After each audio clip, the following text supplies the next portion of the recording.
আসসালামু আলাইকুম সবাইকে। Welcome to my channel. আমি সিনাম আছি আপনাদের সাথে। সো আজকে যে ভিডিওটা আমি ক্রিয়েট করছি, এই ভিডিওতে আমরা যে বিষয়টা নিয়ে আলোচনা করব সেটা হচ্ছে ইউরোপাস সিভি। তো ইউরোপাস সিভিটা আসলে কি, এটা সম্পর্কে আমরা একটা ব্রিফ আলোচনা করব। দেন আমরা ইউরোপাস সিভি ক্রিয়েট করে দেখব যে কীভাবে ইউরোপাস সিভিটা ক্রিয়েট করতে হয় খুব সহজে। যেহেতু আমাদের অনেকের ক্ষেত্রেই সিভি ক্রিয়েশন নিয়ে একটু ঝামেলা হয়, তো খুব সহজে কীভাবে আমরা ইউরোপাস সিভিটা ক্রিয়েট করতে পারি এটা নিয়ে আমরা আলোচনা করব। দেন সিভিতে কী কী বিষয় থাকা জরুরি এই বিষয়টা নিয়ে আলোচনা করব, এবং আমরা সচরাচর যে সিভির ফরম্যাটটা ব্যবহার করি সেটার থেকে ইউরোপাস সিভির ফরম্যাটটা কেন আলাদা এবং বেশি প্রেফারেবল এটা নিয়ে আমরা আলোচনা করব। সো সবার প্রথমে আমি একটা প্রেজেন্টেশন দিই আপনাদেরকে, এটা নিয়ে সহজ প্রেজেন্টেশন যেন আমাদের বুঝতে সুবিধা হয় ইউরোপাস সিভি। সো আমরা যে জিনিসগুলো এই প্রেজেন্টেশনে আলোচনা করব সেটা হচ্ছে এটা ইউরোপাস সিভিটা আসলে কি, কোথায় ব্যবহার হয় এবং সাধারণ সিভির সাথে এর কি পার্থক্য আছে। তো ইউরোপাস সিভিটা আসলে কি? ইউরোপাস সিভি হচ্ছে একটা ইউরোপীয় স্ট্যান্ডার্ড সিভি, যেটা ইউরোপিয়ান ইউনিয়নের মাধ্যমে মানে স্ট্যান্ডার্ডাইজ করা। সো এই সিভিটা মূলত ইউরোপিয়ান যে কান্ট্রিগুলো আছে, হতে পারে জার্মানি, নেদারল্যান্ড, দেন ফিনল্যান্ড, দেন হচ্ছে ইতালি, দেন আরও ডেনমার্ক, এই কান্ট্রিগুলোতে ওরা নির্দিষ্ট একটা ফরম্যাটের সিভি ব্যবহার করে থাকে জবের ক্ষেত্রে, স্কলারশিপের ক্ষেত্রে, দেন হচ্ছে কোনো টেন্ডার কেনার ক্ষেত্রে হতে পারে, বিভিন্ন কাজের জন্য ওরা মূলত একটা format international standard format maintain করে। সেটা হচ্ছে ইউরোপাস সিভির ফরম্যাট। ঠিক আছে। সো এই সিভির বিশেষত্ব হচ্ছে এই সিভিতে মূলত তারা ফোকাসড রাখে আপনার ব্যক্তিগত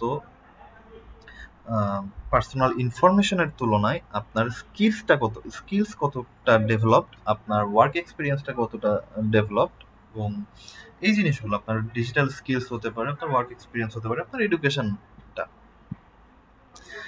তো যাতে ইউরোপের সব দেশ ও প্রতিষ্ঠানে একটি একক ফরম্যাট সিভি বুঝতে পারে, এই সিভিতে আপনার ব্যক্তিগত তথ্য থাকতে পারে, শিক্ষা ও প্রশিক্ষণ যেটা হচ্ছে এডুকেশন অ্যান্ড ট্রেনিং, কর্ম অভিজ্ঞতা যেটা হচ্ছে ওয়ার্ক এক্সপিরিয়েন্স, ভাষা দক্ষতা, ল্যাঙ্গুয়েজ স্কিলস, ডিজিটাল স্কিলস, অন্যান্য যোগ্যতাও থাকতে পারে, যেমন আপনার পাবলিকেশনস থাকতে পারে, আপনার প্রজেক্টস থাকতে পারে। এই জিনিসগুলোও অনেকটা জরুরি।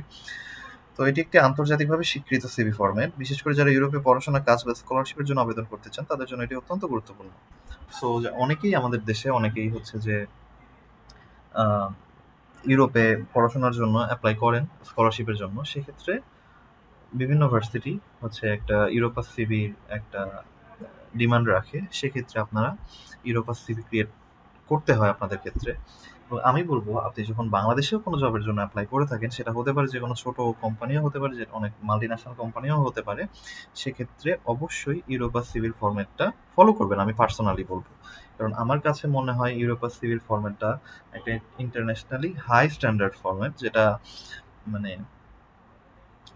যেটা অনেকটা আকর্ষণীয়। আমি বলবো, সহজ ভাষায় বলবো আকর্ষণীয়। যখন কেউ সিভিটা দেখে সেক্ষেত্রে তার একটা আকর্ষণ কাজ করে, যে না, কিউরিওসিটি কাজ করে, যে না, এই সিভি, এত সুন্দর একটা সিভির পেছনের যে মানুষটা, তাকে মানে সে কিরকম, অন্তত পক্ষে ইন্টারভিউ একটা কল পাওয়ার পসিবিলিটিটা বেড়ে যায় যদি আপনার সিভির ফরম্যাটটা ঠিকঠাক থাকে। দেন কোথায় কোথায় এই সিভি প্রয়োজন হয়? ইউরোপের দেশগুলোতে, আমি যেটা আগে বলেছি, দেশগুলোতে চাকরির আবেদন করতে, যেমন জার্মানি, ফ্রান্স, নেদারল্যান্ডস, ইতালি ইত্যাদি। ইউরোপীয় বিশ্ববিদ্যালয়ে ভর্তি বা স্কলারশিপের আবেদন করতে, ইন্টার্নশিপের ক্ষেত্রে, ইউরোপীয় কোম্পানি বা সংস্থায় প্রজেক্ট সাবমিশন বা টেন্ডার আবেদন করতে অনেক সময় সিভির ফরম্যাট চাওয়া হয়। সাধারণ এবং ইউরোপাস সিভির মধ্যে পার্থক্যটা কি? মূলত সাধারণ সিভিটা আমরা ওয়ার্ডেই তৈরি করতে পারি, আর ইউরোপাস সিভিটা ইউ এর একটা নির্দিষ্ট স্ট্যান্ডার্ড আছে যেটাতে ফরম্যাটে তৈরি করা হয়।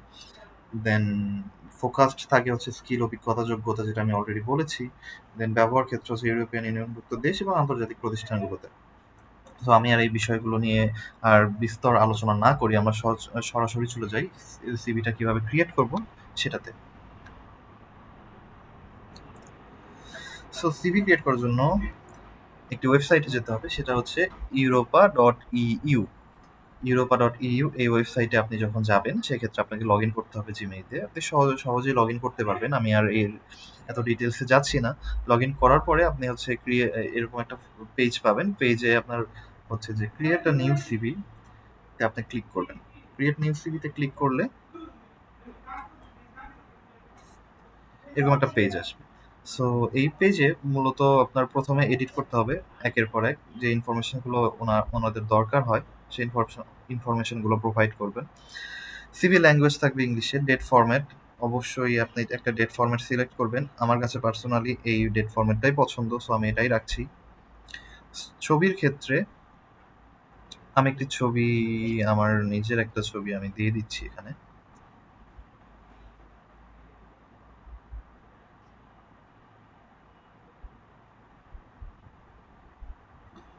সো এটা আমার ছবি, আমি এটা দিয়ে দিলাম। আমার first time MD Ibn Cena.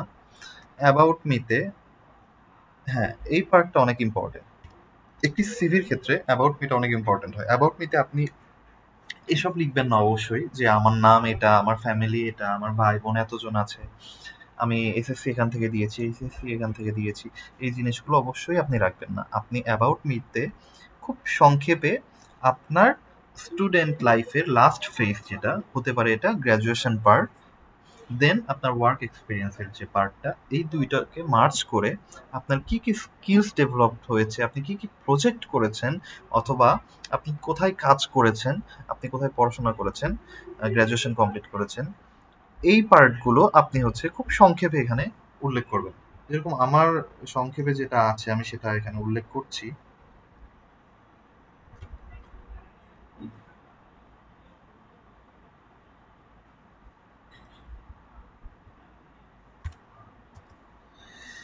So I'm a dedicated solution engineer specializing in telecom power systems, solar design and energy storage solutions. আমি আমার পার্সোনাল যে ইনফরমেশনগুলো দিয়েছি, আমি কোথায় কাজ করেছি, কি কি নিয়ে কাজ করেছি, খুব সংক্ষেপে আমি লিখেছি। I hold a BSc in electrical and electronics engineering from AIUB, এই জিনিসগুলো উল্লেখ করেছি। পাসপোর্ট অ্যান্ড আইডির ক্ষেত্রে আপনারা অবশ্যই যে কোনো একটি প্রোভাইড করবেন। আইডি হতে পারে, পাসপোর্ট হতে পারে, ওয়ার্ক পারমিট থাকলে ওয়ার্ক পারমিট প্রোভাইড করবেন। আমি ডেট অফ বার্থ একটি দিয়ে দিচ্ছি। আপনি আপনার নিজস্ব ডেট অফ বার্থ যেটা হচ্ছে আপনার জন্ম নিবন্ধনে দেয়া আছে অথবা অন্য কোথাও দেয়া আছে সেটা আপনি প্রোভাইড করবেন। সিটি ঢাকা, কান্ট্রি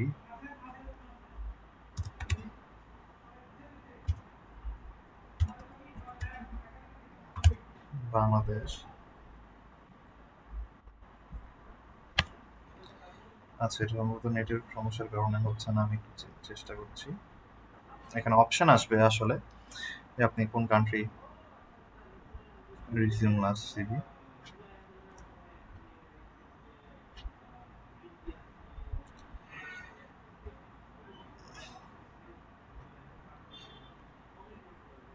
হ্যাঁ এখন আসছে। সো আচ্ছা আমি তাহলে চলে যাই আবার। সো আপনাদেরকে পুরোটা আসলে দেখানো হচ্ছে, কোনো প্রবলেম হলে আপনারা কিভাবে কাজটা করবেন। আমি আবার আমার ছবিটা দিয়ে দিচ্ছি।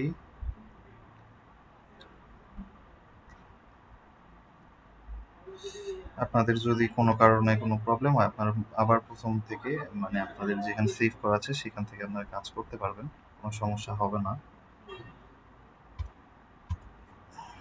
সো আমি আমার অ্যাবাউট মিটা দিয়ে দিয়েছি, পাসপোর্টের আইডি আমি দিলাম না, আপনারা অবশ্যই প্রোভাইড করবেন। ডেট অফ বার্থ আমি দিয়ে দিচ্ছি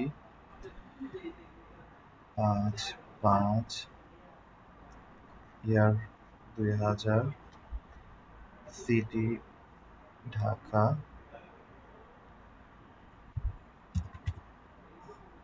Bangladesh, gender mail, nationality Bangladeshi,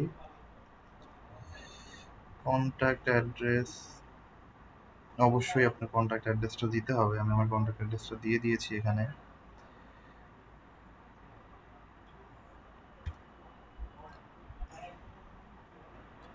phone number ও হোম, সিলেক্ট বাংলাদেশ। সোশ্যাল মিডিয়ার ক্ষেত্রে আমি বলবো আপনারা অবশ্যই লিঙ্কডইনটা অ্যাড করবেন এখানে। লিঙ্কডইন অ্যাড করার পরে আপনাদের যে হচ্ছে এখানে আপনার হচ্ছে লিঙ্কটা দিয়ে প্রোভাইড করবেন। এখানে লিঙ্ক থাকবে, লিঙ্কটা প্রোভাইড করবেন।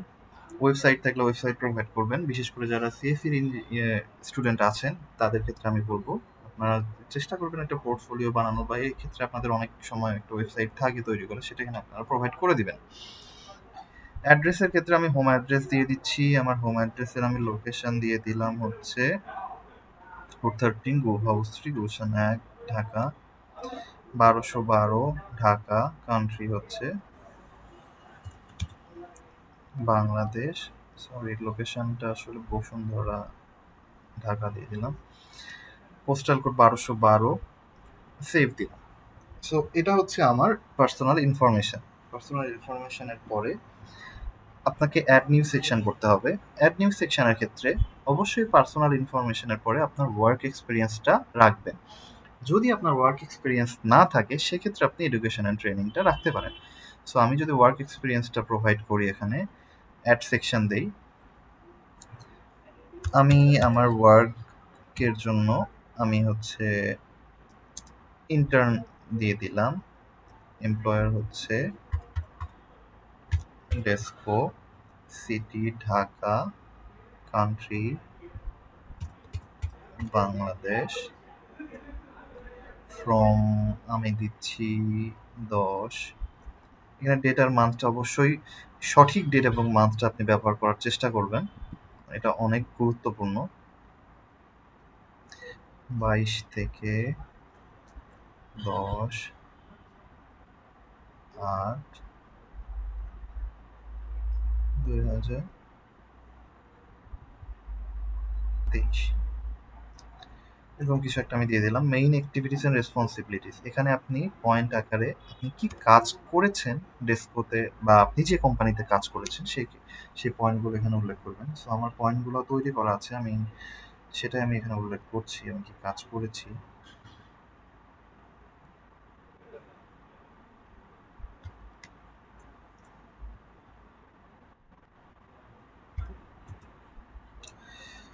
সো আমি ফরম্যাটটাকে একটু গুছিয়ে নেই। হ্যাঁ, ঠিক আছে। সো আপনি চাইলে এটাকে ইটালিয়ান ফরম্যাটে রাখতে পারেন, বাট আমি রাখছি না, নর্মাল ফরম্যাটে রাখছি। মোর ডিটেলসে আমি আর যাচ্ছি না, আমি এখানে সেভ দিয়ে দিলাম। সো এটা আমার গেল ওয়ার্ক এক্সপিরিয়েন্স। আমার কি কি কাজ শেষ, তাহলে আমার পার্সোনাল ইনফো শেষ, আমার ওয়ার্ক এক্সপিরিয়েন্স শেষ। আমি অ্যাড নিউ সেকশনে আমি আরেকটা অ্যাড করব, সেটা হচ্ছে আমার education and training. Education and ট্রেনিংয়ের ক্ষেত্রে আমি অ্যাড সেকশনে আমি আমার টাইটেল অফ কোয়ালিফিকেশন দিব হচ্ছে BSc in triple E, organization providing হচ্ছে আমার এআইইউবি, ফিল্ড অফ স্টাডি ছিল ইঞ্জিনিয়ারিং। দেন স্পেসিফাই ফার্দার যদি করি ইঞ্জিনিয়ারিংয়ের কোন পার্টটা নিয়ে আমি কাজ করেছি, electricity and energy. Then website আমি চাইলে ওয়েবসাইট দিতে পারি aov.edu, সিটি হচ্ছে ঢাকা, কান্ট্রি বাংলাদেশ, ফ্রম একটা ডেট দিতে হবে, অবশ্যই সঠিক ডেটটা আপনি দিবেন, আপনি যে মাসের থেকে শুরু করেছেন সেই মাসটাই দেওয়ার চেষ্টা করবেন। সো আমি এখানে দিয়ে দিচ্ছি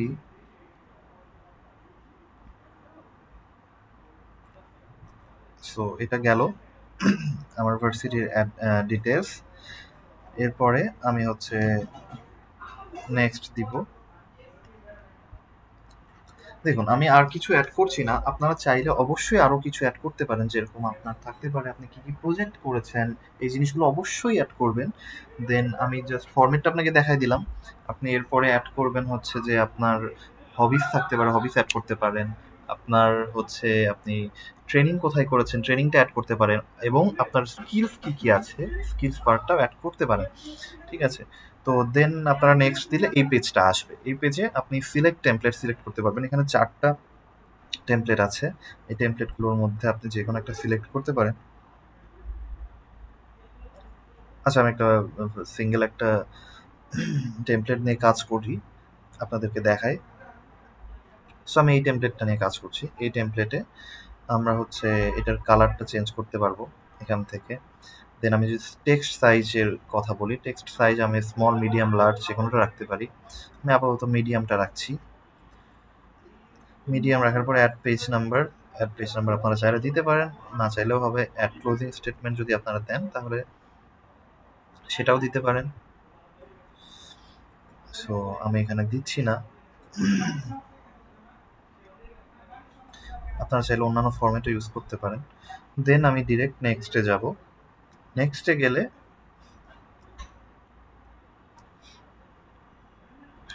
ইন্টারনেটটা একটু স্লো, জন্য হয়তো লোড হচ্ছে।